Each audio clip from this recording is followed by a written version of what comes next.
Hey, what's up बच्चों? This is Mayank Pandey. Welcome to the another session. स्वागत है आप सभी का एक दूसरे सेशन में। अभी तक हम लोगों ने हिंदी, इंग्लिश और साइंस को कवर कर लिया है। अब जो बचा है सोशल साइंस, उसको आज हम लोग इसी वीडियो में कवर कर लेने वाले हैं। तो आपको पूरे लास्ट तक जुड़े रहना है। हर एक चीज हम लोग बहुत ही अच्छे तरीके से पूरा करेंगे, फिनिश करेंगे। सोशल साइंस, सामाजिक विज्ञान को, जो जैक द्वारा मॉडल क्वेश्चन पेपर सेट 1 2021 के लिए आया है।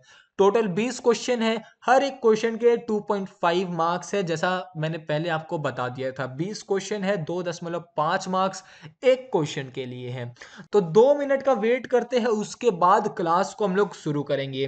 तो उस क्लास शुरू करने से पहले मुझे ये बता दीजिए कि अब जो क्लास हुआ है अभी तक, ठीक है, हिंदी का, इंग्लिश का, साइंस का, कैसा लगा आप सभी को? लाइव चैट में कमेंट करिए और जल्दी से मुझे बताइए कि साइंस का क्लास कैसा था और जो बाकी क्लास हुआ वो क्लास कैसा लगा आप सभी को।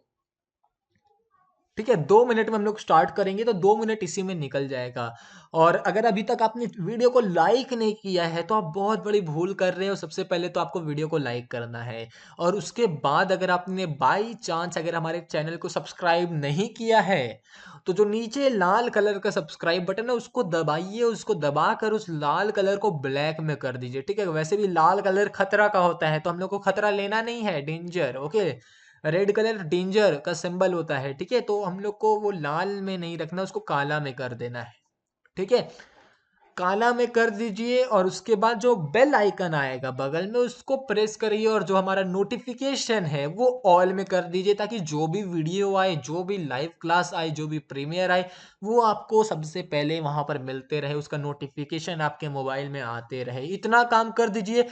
उसके बाद हम लोग स्टार्ट करेंगे। मैं एक काम करता हूँ, मैं 2 मिनट का जो है टाइमर यहाँ पर चला देता हूँ, स्टॉप वॉच चला देता हूँ। तो एडिटर साहब जी, 2 मिनट का स्टॉप वॉच चला दीजिए। आई रिपीट, 2 मिनट का स्टॉप वॉच चला दीजिए। Okay, great.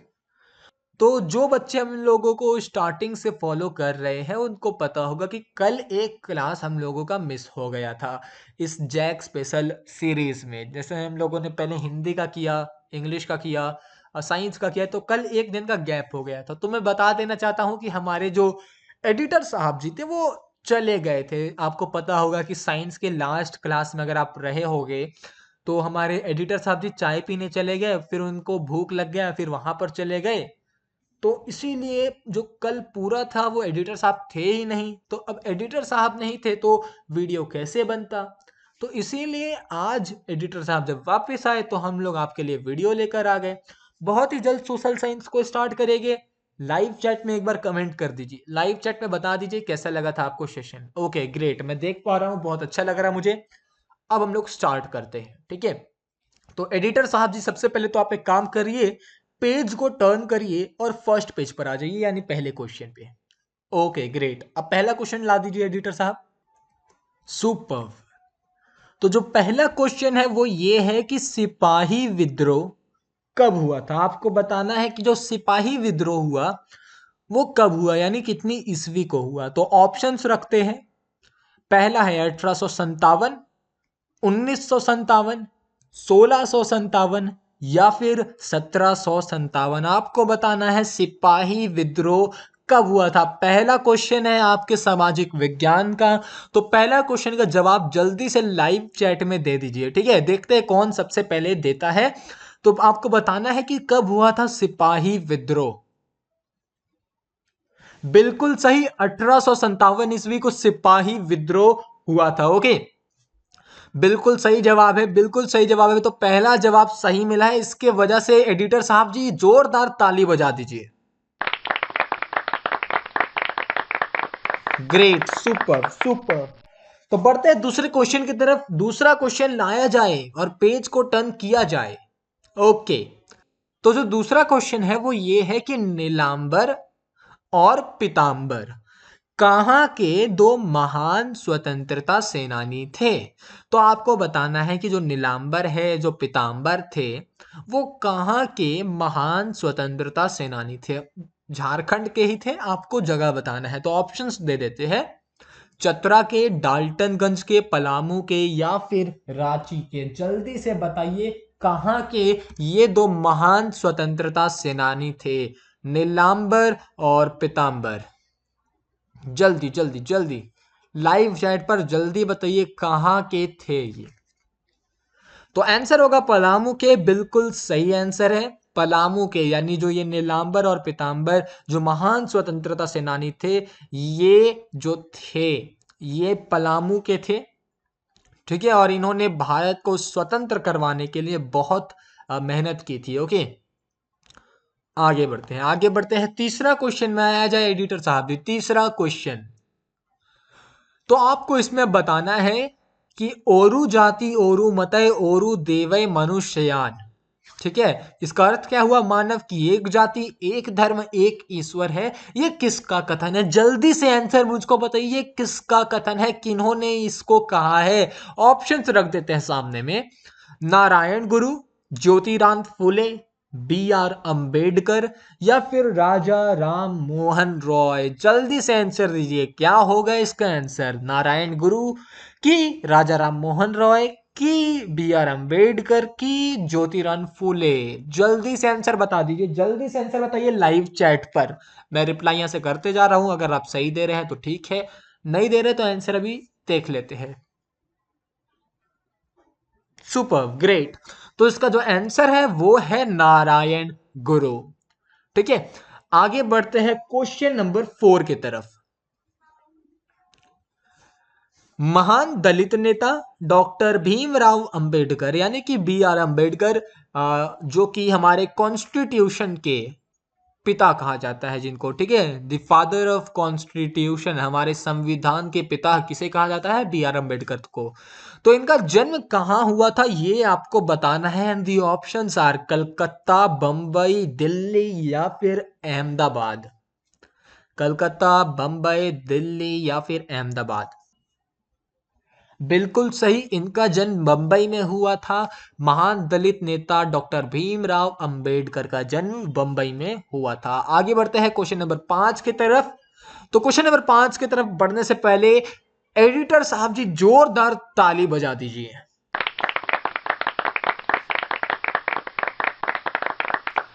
ओके, तो क्वेश्चन नंबर 5 देखते हैं। एडिटर साहब जी लाया जाए क्वेश्चन। एडिटर जी क्वेश्चन लाइए। ठीक है, अब चाय पी लीजिए। Okay okay. तो बच्चों क्वेश्चन नंबर 5 है, आर्य समाज के संस्थापक कौन थे? आपको बताना है कि आर्य समाज की स्थापना किसने की थी, यानी आर्य समाज जो बना था उसके संस्थापक कौन थे?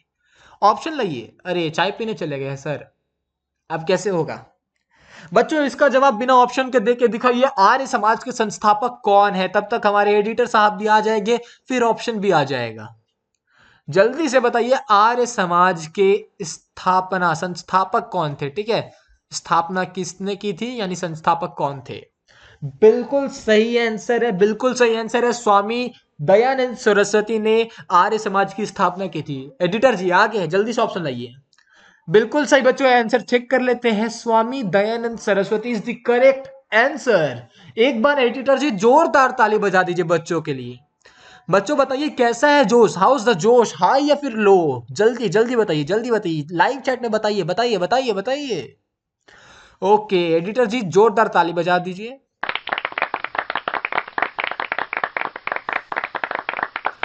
ग्रेट। तो क्वेश्चन नंबर 6 में आते हैं। ओके, स्पिनिंग जेनी का आविष्कार किसने किया? आपको बताना है स्पिनिंग जेनी का आविष्कार किसने किया। And the options are John Kay या फिर Kay John, Lord Minto, Lord Curzon या फिर वॉरेन हेस्टिंग्स? जल्दी से आंसर कमेंट में आ जाना चाहिए, लाइव चैट में आ जाना चाहिए, मैं यहां से रिप्लाई करते जा रहा हूं, ठीक है, आप देख पा रहे होंगे। स्पिनिंग जेनी का आविष्कार किसने किया? जॉन के या फिर Kay John, Lord Minto, Lord Curzon, Warren Hastings? Option number 1, option number 2, option number 3, option number 4? बिल्कुल सही आंसर है, जॉन के ने स्पिनिंग जेनी का आविष्कार किया था। ताला लगा दिए हम लोग और ये सही हो गया है, ठीक है। आगे बढ़ते हैं क्वेश्चन नंबर 7 की तरफ। चंपारण आंदोलन की शुरुआत कब हुई थी? आपको इसका आंसर देना है एंड दी ऑप्शंस आर 1915, 1916, 1917, 1918। बिल्कुल सही आंसर है 1917। 1917 is the correct answer. Champaran आंदोलन का जो शुरुआत हुआ था वो 1917 ईस्वी में हुआ था। बैकग्राउंड में थोड़ा सा हो सकता म्यूजिक का साउंड आ रहा होगा क्योंकि अगल बगल में कहीं पर कुछ कथा हो रही है, तो थोड़ा सा बैकग्राउंड नॉइज में मेरे ख्याल से आता होगा। एडिटर साहब जी, क्वेश्चंस को चेंज करिए, यानी क्वेश्चन नंबर 8 में आइए। ग्रेट। स्मरण शक्ति बढ़ाने के लिए कौन सा आसन करना चाहिए? ठीक है, स्मरण शक्ति बढ़ाने के लिए कौन सा आसन करना चाहिए, यानी अपने दिमाग का स्मरण शक्ति बढ़ाने के लिए कौन सा आसन करना चाहिए? ऑप्शन नंबर 1 पद्मासन, ऑप्शन नंबर 2 शीर्षासन, ऑप्शन नंबर 3 झूलासन, ऑप्शन नंबर 4 पवन मुक्तासन। 4 ऑप्शन है, बताना है कि स्मरण शक्ति बढ़ाने के लिए कौन सा आसन करना चाहिए। ठीक है, जल्दी से इसका आंसर दे दीजिए। बिल्कुल सही, शीर्षासन सही आंसर है। स्मरण शक्ति बढ़ाने के लिए शीर्षासन हम लोगों को करना चाहिए। ठीक है, तो आज से मैं भी शुरू कर दे रहा हूं शीर्षासन। ठीक है, क्योंकि अब एडिटर साहब के भरोसे में नहीं बैठना मुझको। एडिटर साहब जी फिर चले गए हैं, मुझको बता के गए थे कोई बटन दबाना है आगे बढ़ने के लिए, लेकिन मेरा जो स्मरण शक्ति है वो बहुत कम हो गया है।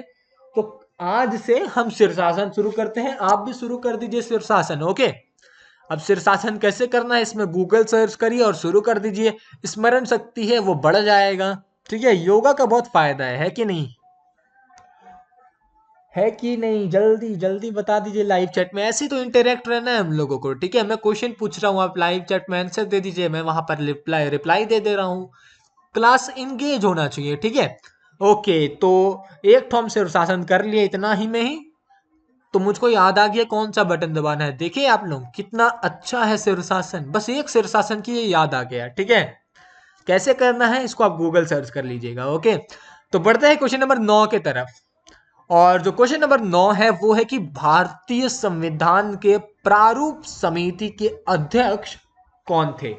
आपको बताना है, फिर से मैं क्वेश्चन को रिपीट कर दे रहा हूं कि भारतीय संविधान के प्रारूप समिति के अध्यक्ष कौन थे?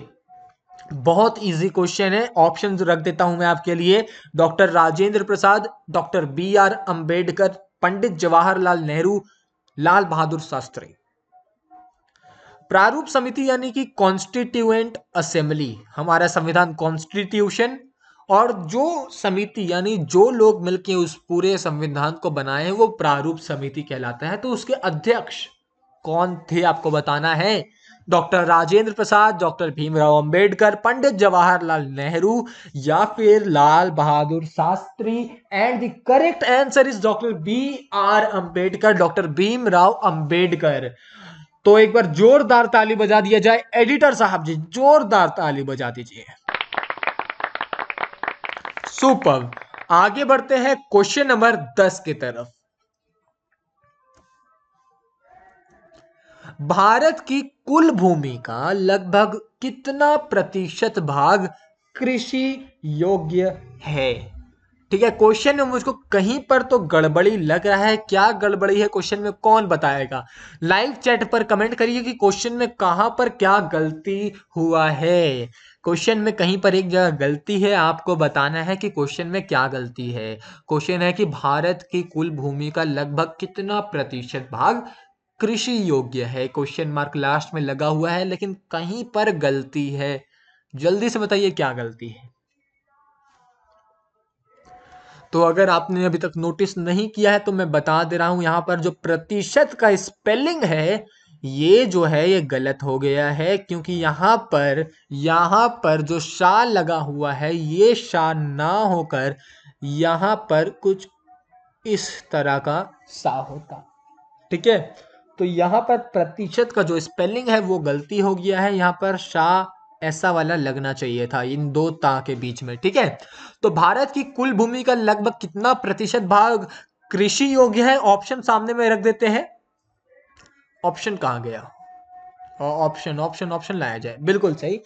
57%, 75%, 100% या फिर 80%? आपको बताना है कि कृषि योग्य भूमि भारत में कितना प्रतिशत है, 57, 75, 100 या फिर 80? बिल्कुल सही आंसर है, 57% is the correct answer. Check कर लेते हैं, यस इट इज करेक्ट। 100% नहीं, 100% कृषि योग्य तो नहीं है, क्योंकि हमारा जो थार रेगिस्तान है वहां पर हम लोग कैसे कृषि कर सकते हैं, और वो भारत में ही आता है, तो 100% होने का सवाल ही नहीं था। 57% हम लोग भारत में कृषि कर सकते हैं, इसीलिए ये कृषि प्रधान देश है। समझ रहे हैं? आगे बढ़ते हैं। तो अब हम लोग क्वेश्चन नंबर 11 में आते हैं, और क्वेश्चन नंबर 11 है कि चावल का सबसे बड़ा उत्पादक देश कौन सा है? आपको बताना है कि किस देश में चावल का प्रोडक्शन सबसे ज्यादा होता है।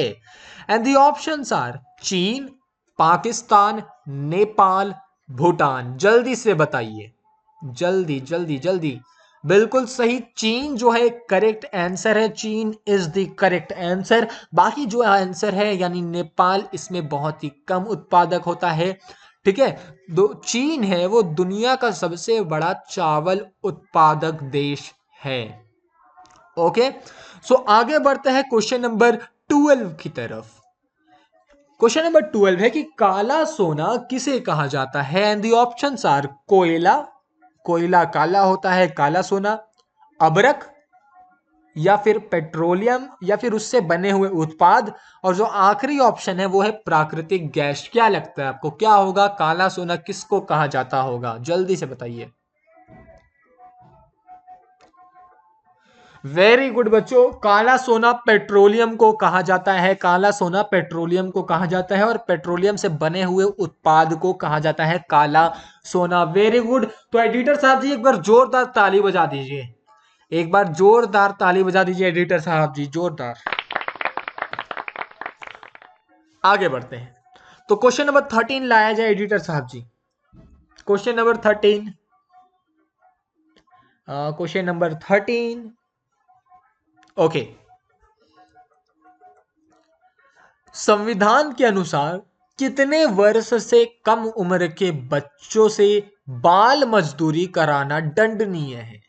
यानी आपको बताना है कि भारतीय संविधान के अनुसार, यानी भारत के कॉन्स्टिट्यूशन के अनुसार, कितने वर्ष से कम उम्र वाले बच्चों से मजदूरी कराना दंडनीय है, बाल मजदूरी कराना। ओके, तो ऑप्शंस को रखा जाए, 11 वर्ष, 17 वर्ष, 18 वर्ष या फिर 14 वर्ष। ऑप्शंस है 11, 17, 18, 14। बिल्कुल सही, 14 वर्ष बिल्कुल करेक्ट आंसर है। अगर कहीं पर भी एक छोटा बच्चा, 14 साल से कम उम्र का बच्चा अगर कहीं पर मजदूरी करता है, तो जो उससे मजदूरी करवा रहा है उसको जेल या फिर जुर्माना हो सकता है भारतीय संविधान के अनुसार। ठीक है, तो भारतीय संविधान के अनुसार 14 साल से कम बच्चे अगर बाल मजदूरी कर रहे हैं तो जो करा रहा है उसको दंड भुगतना पड़ेगा। तो ऑप्शन क्वेश्चन नंबर 14 में आते हैं, बाल विवाह क्या है? बहुत पहले ये चलता था और अभी भी राजस्थान के कुछ क्षेत्रों में बाल विवाह होता है। ठीक है, सरकार इसमें रोक लगा रही है, पूरी तरह से बंद करने का प्रयास इसे किया जा रहा है, लेकिन फिर भी बाल विवाह जो है आज भी हम लोगों को राजस्थान, मतलब बाकी सब जगह में बहुत रेयर केस में, यानी कि बहुत रेयर केस में होता है, लेकिन राजस्थान में ये थोड़ा ज्यादा हो रहा है, होता है। ओके, तो बाल विवाह क्या है आपको बताना है। ऑप्शन है सामाजिक वरदान, सामाजिक अभिशाप, ईश्वर की इच्छा, या फिर मानव तस्करी। तो सामाजिक वरदान को तो हम पहले ही हटा देते हैं, क्योंकि अगर ये समाज के वरदान के रूप में होता तो इसको बंद क्यों करवाया जाता है कि नहीं। ईश्वर की इच्छा भी हम लोग हटा देते हैं। ठीक है, कोई भी ईश्वर की इच्छा नहीं है, किसी ईश्वर ने नहीं कहा कि बाल विवाह होना चाहिए। मानव तस्करी भी ये नहीं है, ये है सामाजिक अभिशाप जिसको हम लोगों को बंद करवाना है। ओके, तो बाल विवाह क्या है? ये एक सामाजिक अभिशाप है। ओके, क्वेश्चन नंबर 15 में आते हैं। एडिटर साहब जी, क्वेश्चन नंबर 15 को लाया जाए जल्दी, फास्ट लाइए। ग्रेट। क्वेश्चन है, भारत में मतदान की न्यूनतम आयु क्या है? ऑप्शंस रख देते हैं। 15 वर्ष, 17 वर्ष, 14 वर्ष या फिर 18 वर्ष। यानी भारत में मतदान, मतदान यानी कि वोट, वोट देने के लिए न्यूनतम यानी कि मिनिमम, मिनिमम, मिनिमम क्या बोलते हैं? न्यूनतम को क्या बोलते हैं बच्चों इंग्लिश में? जल्दी से मुझे बता दीजिए। मिनिमम कि मिनिमम क्या बोलते हैं? जल्दी जल्दी जल्दी बताइए। याद नहीं आ रहा, याद नहीं आ रहा। शीर्षासन करना पड़ेगा लगता है। चलिए एक दो तो शीर्षासन हम कर लेते हैं, तब तक आप जल्दी से बताइए न्यूनतम को क्या बोलते हैं हिंदी में, मतलब इंग्लिश में। ओके, मिनिमम बोलते हैं। क्या बोलते हैं? मिनिमम। वो याद ही नहीं आ रहा था। स्मरण शक्ति देखिए कमजोर है तो शीर्षासन करना पड़ेगा। तो आते हैं क्वेश्चन में कि भारत में मतदान करने की न्यूनतम आयु क्या है? यानी कि भारत में मतदान यानी कि वोट, न्यूनतम यानी कि मिनिमम, आयु यानी कि एज, यानी भारत में अगर किसी को वोट देना है तो उसकी आयु कितनी होनी चाहिए? बिल्कुल सही, 18 वर्ष होनी चाहिए। न्यूनतम आयु 18 वर्ष होनी चाहिए, तभी वो इंसान वोट कर पाएगा भारत में। Okay, great great. Question number 16 में आते हैं। ठीक है, आप सभी बच्चे शीर्षासन किया करिए, मुझे भी करना होगा। मेक इन इंडिया वाक्यांश का क्या अर्थ है? आपको बताना है। मेक इन इंडिया जो ये टैग लाइन है, इसका अर्थ क्या है? बच्चे बच्चे को पता है?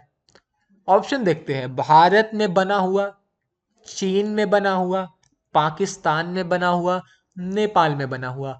जल्दी से मुझको आंसर बता दीजिए। वैसे सबको इसका आंसर पता है तो मैं यहाँ पर एक टिक कर ही दे रहा हूं कि भारत में बना हुआ, made in India, make in India. ठीक है, आगे बढ़ते हैं क्वेश्चन नंबर 17 की तरफ। झारखंड के राज्यपाल कौन है? झारखंड के राज्यपाल कौन है? करंट अफेयर्स का ये क्वेश्चन है, तो इससे पता चल रहा है हम लोगों को करंट अफेयर्स में हम लोगों को ध्यान देना पड़ेगा। ठीक है, झारखंड के राज्यपाल कौन है? ऑप्शंस में रख देता हूं। बन्ना गुप्ता, द्रौपदी मुर्मू, हेमंत सोरेन, रामेश्वर उराव। आपको बताना है कि झारखंड के राज्यपाल कौन है। मुझको इसमें मतलब समाज में मेरे ख्याल से करंट अफेयर्स के भी 2-3 क्वेश्चन ऐड होने वाले हैं, क्योंकि ये वाला जो क्वेश्चन है ये करंट अफेयर्स में है। बिल्कुल सही आंसर है, Droupadi Murmu is the right answer. Jharkhand के राज्यपाल द्रौपदी मुर्मू है। आगे बढ़ते हैं क्वेश्चन नंबर 18 की तरफ। ठीक है, कोरोना वायरस के पहले मामले की पहचान कहां हुई थी? ओके, तो ये कंफर्म हो गया है कि सामाजिक विज्ञान में आपके क्वेश्चन जो है वो करंट अफेयर से भी आने वाले हैं। यानी 2-3 क्वेश्चन जो है करंट अफेयर से आने वाले हैं, तो आपको अपने करंट अफेयर्स को मजबूत करना पड़ेगा। ऑप्शंस में रख देता हूं।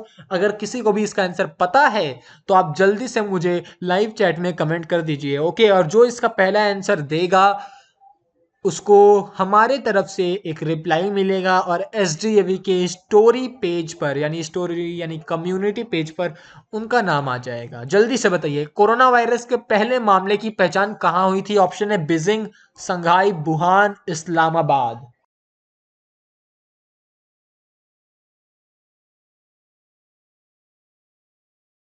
ओके, तो मैं यहाँ पर आंसर बता देता हूं कि जो कोरोना वायरस का जो पहला मामला था वो आया था चीन से।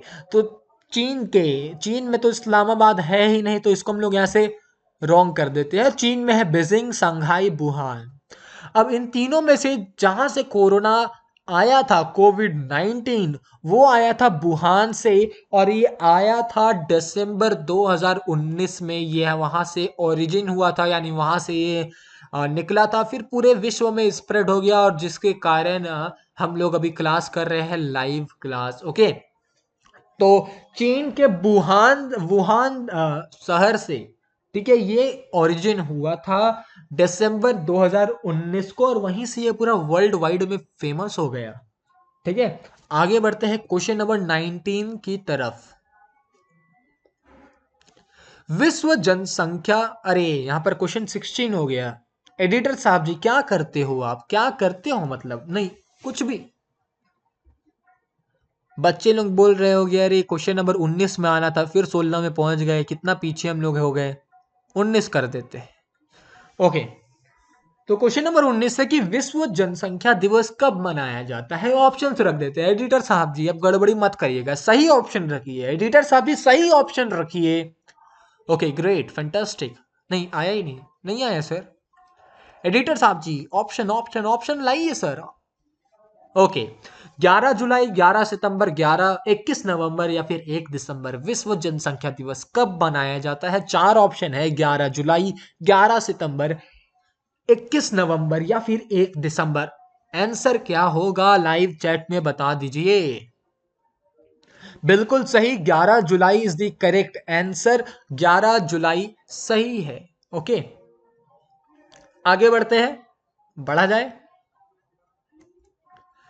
आगे हम लोग आते हैं, ये क्वेश्चन नंबर 19 था ना, तो अब कितना में पहुंचे।